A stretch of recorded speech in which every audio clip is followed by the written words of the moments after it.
Salam sejahtera. Pada kali ini, saya akan membentangkan inovasi yang dihasilkan oleh kumpulan kami yang bernama eJobil Pintar. Nama kumpulan kami yang diberi Idu Solusi dan motonya satu inovasi, 1000 inspirasi dalam bahasa. Seterusnya, ahli kumpulan kami yang terdiri daripada 5 orang. Yang pertama, Nur Atira Amni binti Ramzi sebagai Ketua Innovator, iaitu saya. Yang kedua, Hanis Damia binti Muhammad Jais. Yang ketiga, Michelle If Dennis. Yang keempat, Nur Fasha Nasuhal binti Yusni. Dan yang terakhir, Afika Hayani binti Zulhairi. Seterusnya, kita akan ke latar belakang eJobil Pintar. eJobil Pintar ini merupakan inovasi yang terdiri daripada elemen E yang bermaksud digital, 100% adaptasi aplikasi PowerPoint dan journaling. Jo merujuk kepada penjodoh bilangan, Bil bererti bilangan dan Pintar diertikan sebagai smart learning.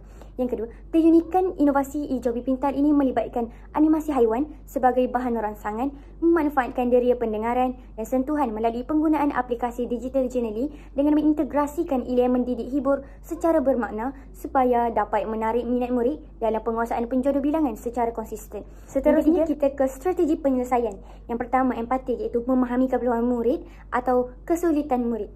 Berdasarkan data dan lembaran kerja yang diperoleh daripada 10 orang murid pada 27 Februari 2025 daripada Google Form, didapati pemahaman 3 orang murid ini tentang konsep dan penggunaan penjodoh bilangan dalam ayat berada pada tahap yang lemah.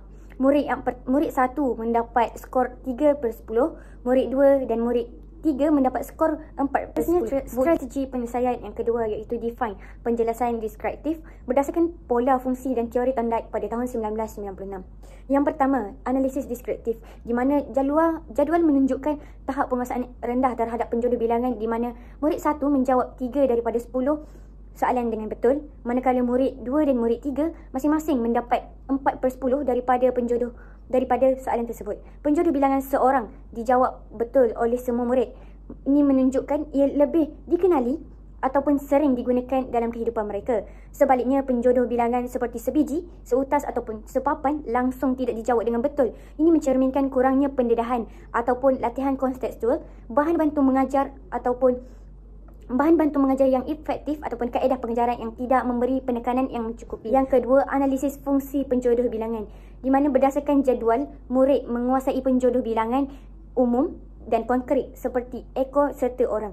Murid menunjukkan pemahaman yang baik terhadap penjodoh bilangan yang biasa digunakan dalam kehidupan seharian. Puncanya kerana mereka sering terdedah secara konsisten kepada perkataan ini melalui komunikasi dan bahan bacaan harian. Yang ketiga iaitu analisis berasaskan teori Thorndike pada tahun 1969.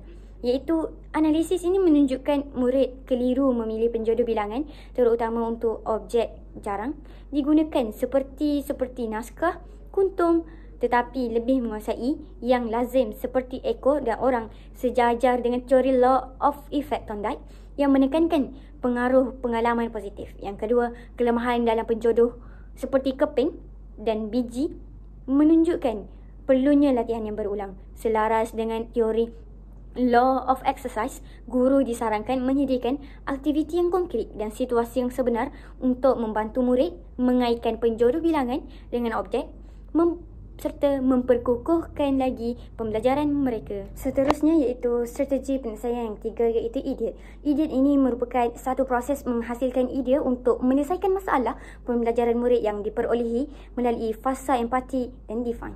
Fasa idiot ini kami menggunakan brainstorm iaitu alat berfikir untuk merungkai idea dengan lebih mendalam. Kami telah menggunakan alat berfikir SWOT, kemudian kami juga menggunakan alat berfikir APC untuk membuang kekurangan, dan kami juga menggunakan alat berfikir CAF untuk membuang ancaman dan kesemuanya menjadi peluang. Rumusan yang kami dapat simpulkan adalah kami menggunakan alat berfikir ini untuk membuang ancaman dan kekurangan dan untuk mendapatkan peluang kesemuanya. Seterusnya, prototype menunjukkan langkah-langkah untuk cara bermain permainan tersebut.